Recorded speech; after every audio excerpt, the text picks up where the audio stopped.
আসসালামু আলাইকুম, সবাইকে স্বাগত জানাচ্ছি বিডি ভিউজে। আপনাদের সঙ্গে আছি আমি শরফিদিবা। বাংলাদেশের রাজনৈতিক পরিসরে কিছু শব্দ সময়ের সঙ্গে সঙ্গে অর্থ বদলায়, কখনো সেগুলো নিছক ভৌগোলিক পরিচয় ছাড়িয়ে রাষ্ট্র ক্ষমতার প্রতীকে পরিণত হয়। সাম্প্রতিক বছরগুলোতে এমনই একটি শব্দ হয়ে উঠেছে কচুক্ষেত। ঢাকার এই এলাকা সাধারণ মানুষের আলোচনায় আর কেবল সেনানিবাস বা সামরিক স্থাপনার অবস্থান হিসেবে ব্যবহৃত হয় না, বরং এটি একটি প্রতীকী ধারণা, রাষ্ট্রের নির্বাচিত কাঠামোর বাইরে থাকা সেই শক্তির প্রতিশব্দ যা দৃশ্যমানভাবে ক্ষমতায় না থেকেও রাজনৈতিক বাস্তবতাকে প্রভাবিত করতে সক্ষম বলে অনেকেই মনে করেন। 2026 সালের জাতীয় সংসদ নির্বাচন সামনে রেখে এই শব্দটির ব্যবহার বেড়ে যাওয়া কেবল কৌতূহলের ফল নয়, বরং এটি বাংলাদেশের রাজনীতিতে ক্ষমতার প্রকৃত উৎস নিয়ে দীর্ঘদিনের অনিশ্চয়তা ও সংশয়েরই প্রকাশ। 12 ফেব্রুয়ারি 2026 এই তারিখটি বাংলাদেশের ইতিহাসে শুধু আরেকটি নির্বাচনের দিন হিসেবে বিবেচিত হচ্ছে না, এটি 2024 সালের গণঅভ্যুত্থানের পর প্রথম জাতীয় নির্বাচন যা দেশের রাজনৈতিক গতিপথ নতুনভাবে নির্ধারণ করতে পারে। সেই অভ্যুত্থান শেখ হাসিনার টানা 15 বছরের শাসনের অবসান ঘটায়, রাষ্ট্র ক্ষমতার ভারসাম্যে এক গভীর ফাটল সৃষ্টি করে এবং নোবেলজয়ী মোহাম্মদ ইউনূসের নেতৃত্বে একটি অন্তর্বর্তী সরকার প্রতিষ্ঠা করে। এই রূপান্তরের সময়টাতে বাংলাদেশের রাজনীতি কেবল দলীয় প্রতিযোগিতার মধ্যেই সীমাবদ্ধ নেই, বরং রাষ্ট্রের প্রতিষ্ঠানগুলো, বিশেষ করে সেনাবাহিনী কী ভূমিকা পালন করবে সেটিই হয়ে উঠেছে সবচেয়ে গুরুত্বপূর্ণ প্রশ্ন। আরও বিস্তারিত থাকছে ওয়াহিদ ফারুকীর প্রতিবেদনে।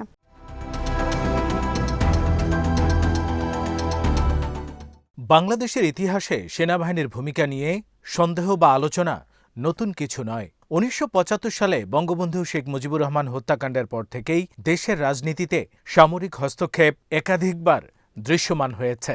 ওই হত্যাকাণ্ড শুধু একটি সরকার বা রাষ্ট্রপ্রধানের পতন ঘটায়নি, এটি পুরো রাষ্ট্র ব্যবস্থাকে একটি দীর্ঘস্থায়ী অস্থিরতার মধ্যে ঠেলে দিয়েছিল। পরবর্তী কয়েক বছরে সংগঠিত হয় একের পর এক কু ও পাল্টা কু, যার মাধ্যমে সামরিক বাহিনী কেবল নিরাপত্তার রক্ষক নয়, বরং ক্ষমতার সক্রিয় খেলোয়াড়ে পরিণত হয়।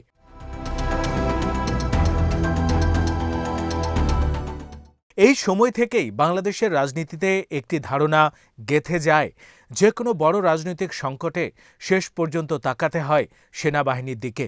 এই ধারণার বাস্তব ভিত্তিও ছিল। শহীদ রাষ্ট্রপতি জিয়াউর রহমান নিজে ছিলেন একজন সেনাপ্রধান, যিনি ক্ষমতার কেন্দ্রে উঠে এসে বাংলাদেশ জাতীয়তাবাদী দল গঠন করেন এবং দীর্ঘ সময় ধরে রাষ্ট্র ক্ষমতার নিয়ন্ত্রক হয়ে ওঠেন। তার শাসনামল সেনাবাহিনী ও রাজনীতির সম্পর্ককে আরও প্রাতিষ্ঠানিক করে তোলে। এরপর 1982 সালে সেনাপ্রধান হুসাইন মোহাম্মদ এরশাদের ক্ষমতা দখল এই সম্পর্ককে আরও নগ্নভাবে সামনে আনে। প্রায় এক দশক ধরে সামরিক ও সামরিক সমর্থিত শাসন বাংলাদেশের রাষ্ট্রকাঠামো ও রাজনৈতিক সংস্কৃতিতে গভীর ছাপ ফেলে।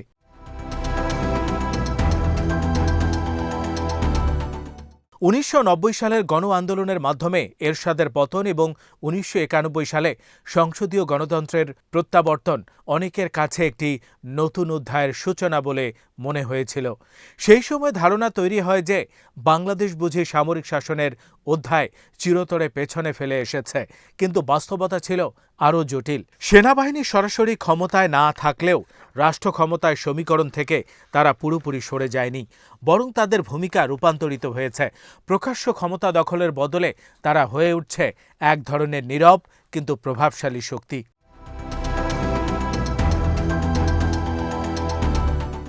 এই বাস্তবতার সবচেয়ে শক্ত প্রমাণ পাওয়া যায় 2024 সালের গণঅভ্যুত্থানের সময়। ছাত্র নেতৃত্বাধীন আন্দোলন শুরুতে সীমিত দাবি দেওয়ার মধ্যেই ছিল, কিন্তু সময়ের সঙ্গে সঙ্গে তা একটি বৃহৎ গণ আন্দোলনের রূপ নেয়। রাজনৈতিক দমনপীড়ন, দীর্ঘদিনের ক্ষোভ এবং নিরাপত্তা বাহিনীর ভূমিকা নিয়ে অসন্তোষ এই আন্দোলনকে আরও বিস্তৃত করে তোলে। এক পর্যায়ে আইনশৃঙ্খলা পরিস্থিতি মারাত্মকভাবে অবনতি ঘটে, পুলিশের মনোবল ভেঙে পড়ে, প্রশাসনিক কাঠামো কার্যত অচল হয়ে যায় এবং রাজধানী সহ দেশের বিভিন্ন স্থানে সহিংসতার আশঙ্কা প্রবল হয়ে ওঠে। এই সংকটময় মুহূর্তে শেখ হাসিনা সরকার কারফিউ জারি করে এবং শক্ত হাতে পরিস্থিতি নিয়ন্ত্রণের বার্তা দেয়, কিন্তু এখানেই সেনাবাহিনীর অবস্থান পুরো পরিস্থিতির মোড় ঘুরিয়ে দেয়। সেনা নেতৃত্ব স্পষ্ট করে জানিয়ে দেয় যে তারা বেসামরিক নাগরিকদের ওপর গুলি চালাবে না। কারফিউ কার্যকরে তারা পূর্ণ মাত্রায় সক্রিয় না হওয়ায় সরকারের নিয়ন্ত্রণ দ্রুত দুর্বল হয়ে পড়ে। শেষ পর্যন্ত সেনাবাহিনীর ব্যবস্থাপনায় শেখ হাসিনা দেশ ত্যাগ করেন এবং সেনাপ্রধান জেনারেল ওয়াকারুজ্জামান ঘোষণা দেন যে একটি অন্তর্বর্তী সরকার গঠন করা হবে।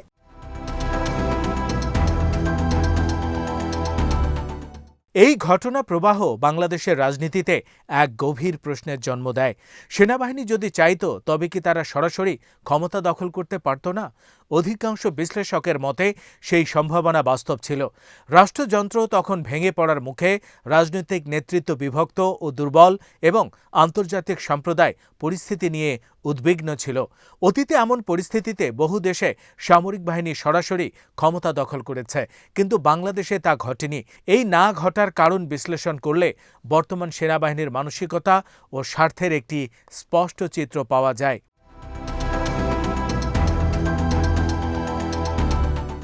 প্রথমত, সেনাবাহিনী অতীত অভিজ্ঞতা থেকে শিক্ষা নিয়েছে। সরাসরি ক্ষমতা দখল শেষ পর্যন্ত তাদের জন্য ঝুঁকিপূর্ণ, এই কথা তারা বুঝতে পেরেছে। সামরিক শাসন, আন্তর্জাতিক নিষেধাজ্ঞা, কূটনৈতিক চাপ এবং বৈধতার সংকটে পড়ে। দ্বিতীয়ত, বাংলাদেশ সেনাবাহিনীর একটি বড় কৌশলগত স্বার্থ জড়িয়ে আছে জাতিসংঘের শান্তিরক্ষা মিশনের সঙ্গে। বাংলাদেশ দীর্ঘদিন ধরে বিশ্বের অন্যতম বৃহৎ শান্তিরক্ষী বাহিনী প্রেরণকারী দেশ। এই মিশন থেকে প্রতি বছর শত শত মিলিয়ন ডলার আয় হয় এবং বাহিনীর আন্তর্জাতিক মর্যাদার সাথে এটি জড়িত। একটি সামরিক সরকার এই অর্জনগুলোকে ঝুঁকির মুখে ফেলতে পারে।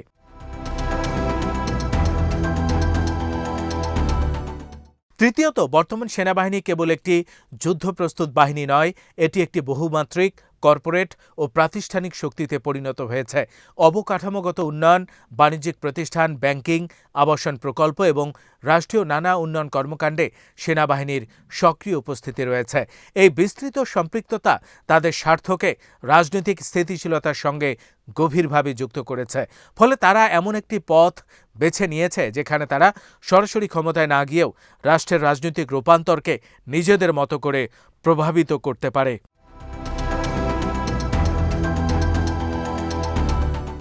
এই প্রভাব সবচেয়ে স্পষ্ট হয়ে ওঠে 2026 সালের নির্বাচনকে ঘিরে। সরকারিভাবে ঘোষণা এসেছে যে নির্বাচনের সময় প্রায় 1 লাখ সেনা সদস্য মাঠে মোতায়েন থাকবে।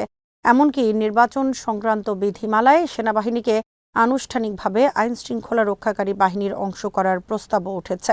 একদিকে এটি বাস্তবতার প্রতিফলন। 2024 সালের ধাক্কার পর পুলিশের সক্ষমতা এখনও পুরোপুরি পুনরুদ্ধার হয়নি। অন্যদিকে এত বড় সামরিক উপস্থিতি স্বাভাবিকভাবেই প্রশ্ন তোলে, এই উপস্থিতি কি কেবল নিরাপত্তা নিশ্চিত করবে নাকি রাজনৈতিক প্রক্রিয়াকেও প্রভাবিত করবে?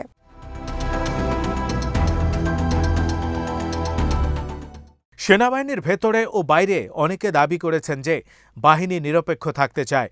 সাবেক ও বর্তমান কর্মকর্তারা প্রকাশ্যে বলেছেন, নিরপেক্ষতা হারালে সেনাবাহিনী যে সামান্য হলেও জনবিশ্বাস ধরে রেখেছে সেটিও হারিয়ে যাবে। কিন্তু নিরপেক্ষতা একটি জটিল ধারণা। এটি কেবল গুলি না চালানো বা ভোট কেন্দ্রে সরাসরি হস্তক্ষেপ না করার মধ্যে সীমাবদ্ধ নয়।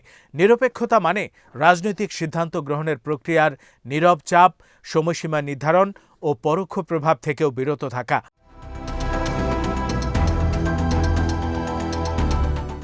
এই জায়গাতেই বিতর্কের কেন্দ্রবিন্দুতে আসেন সেনাপ্রধান জেনারেল ওয়াকারুজ্জামান। 2024 সালের সেপ্টেম্বরে আন্তর্জাতিক সংবাদ মাধ্যমকে দেয়া এক সাক্ষাৎকারে বলেন, তিনি অন্তর্বর্তী সরকারকে যে কোনো মূল্যে সমর্থন করবেন এবং 18 মাসের মধ্যে নির্বাচন হওয়া উচিত। একজন কর্মরত সেনাপ্রধানের এমন বক্তব্য অনেকের কাছেই অস্বস্তিকর মনে হয়, কারণ এতে সেনাবাহিনীকে দেশের রাজনৈতিক সময়রেখা নির্ধারণকারী হিসেবে দেখা যায়। পরবর্তীতে 2025 সালের মে মাসে তিনি আবারও নির্বাচনের নির্দিষ্ট সময় নিয়ে কথা বলেন, যা অন্তর্বর্তী সরকারের ভেতর থেকেও সমালোচনার জন্ম দেয়।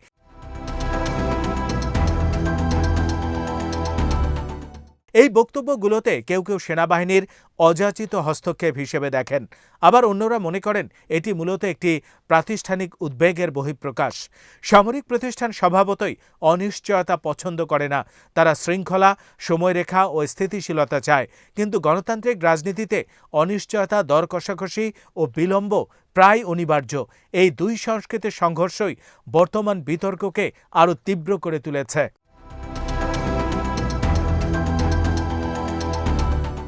এই বিতর্কের পেছনে আরেকটি বড় ছায়া কাজ করছে। শেখ হাসিনা আমলের নিরাপত্তা রাষ্ট্রের উত্তরাধিকার। তার শাসনামলে নিরাপত্তা বাহিনীর বিরুদ্ধে ব্যাপক মানবাধিকার লঙ্ঘনের অভিযোগ ওঠে। গুম, বিচার বহির্ভূত হত্যা এবং রাজনৈতিক দমনপীড়নের অভিযোগ আন্তর্জাতিক পরিসরেও আলোচিত হয়। যুক্তরাষ্ট্রের নিষেধাজ্ঞা, গুম কমিশনের প্রতিবেদন এবং বর্তমানে চলমান বিচার প্রক্রিয়া সেই অতীতের হিসেব নতুন করে সামনে এনেছে। কয়েকজন কর্মরত সামরিক কর্মকর্তার বিরুদ্ধে বেসামরিক আদালতে বিচার চলা বাংলাদেশের ইতিহাসে বিরল ঘটনা, যা সেনাবাহিনীর ভেতরে ও বাইরে গভীর আলোড়ন সৃষ্টি করেছে। এই বিচারকে কেউ কেউ সেনাবাহিনীর ভাবমূর্তির জন্য হুমকি হিসেবে দেখছেন। অন্যদিকে অনেকে মনে করেন এটি বাহিনীর জন্য আত্মশুদ্ধির সুযোগ। তাদের মতে রাজনৈতিক শাসকের স্বার্থে কিছু কর্মকর্তার অপরাধ পুরো বাহিনীর উপর চাপিয়ে দেওয়া ঠিক নয়, বরং জবাবদিহি নিশ্চিত হলে ভবিষ্যতে সেনাবাহিনীকে রাজনৈতিকভাবে অপব্যবহার করা কঠিন হবে।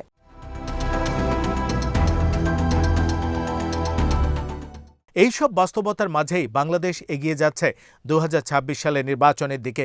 এই নির্বাচন কেবল ক্ষমতার পালাবদল নয়, এটি একটি মৌলিক পরীক্ষা। এই প্রশ্নের বাংলাদেশ কি সত্যিই সামরিক ছায়া থেকে বেরিয়ে একটি পূর্ণাঙ্গ বেসামরিক গণতন্ত্রের পথে হাঁটতে পারবে? সেনাবাহিনী কি একটি শক্তিশালী কিন্তু সংবিধান নির্ভর প্রতিষ্ঠানে সীমাবদ্ধ থাকবে, নাকি তারা নীরবে রাজনৈতিক সমীকরণ নির্ধারণে ভূমিকা রাখবে?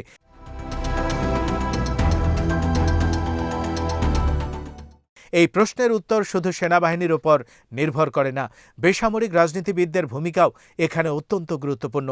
অতীতে রাজনৈতিক দলগুলো নিজেদের স্বার্থে সেনাবাহিনীর সমর্থন খুঁজেছে, নিরাপত্তা বাহিনীকে রাজনৈতিক হাতিয়ার হিসেবে ব্যবহার করেছে। সেই প্রবণতা বন্ধ না হলে সেনাবাহিনীকে রাজনীতির বাইরে রাখার আশা করা অসম্ভব। গণতন্ত্রের টেকসই ভবিষ্যৎ নিশ্চিত করতে হলে রাজনৈতিক দলগুলোকেই প্রমাণ করতে হবে যে তারা ক্ষমতার উৎস হিসেবে কেবল জনগণের ভোটকেই স্বীকৃতি দেয়।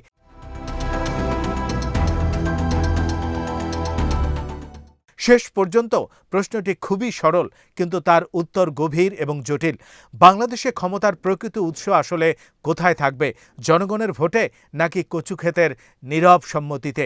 2026 সালের নির্বাচন সেই প্রশ্নের একটি ঐতিহাসিক উত্তর দেওয়ার সুযোগ এনে দিয়েছে। এই উত্তরের উপরেই নির্ভর করবে বাংলাদেশের ভবিষ্যতে সত্যিকারের বেসামরিক গণতন্ত্রের পথে এগুবে, নাকি অতীতের ছায়া নতুন করে আবারও ফিরে আসবে।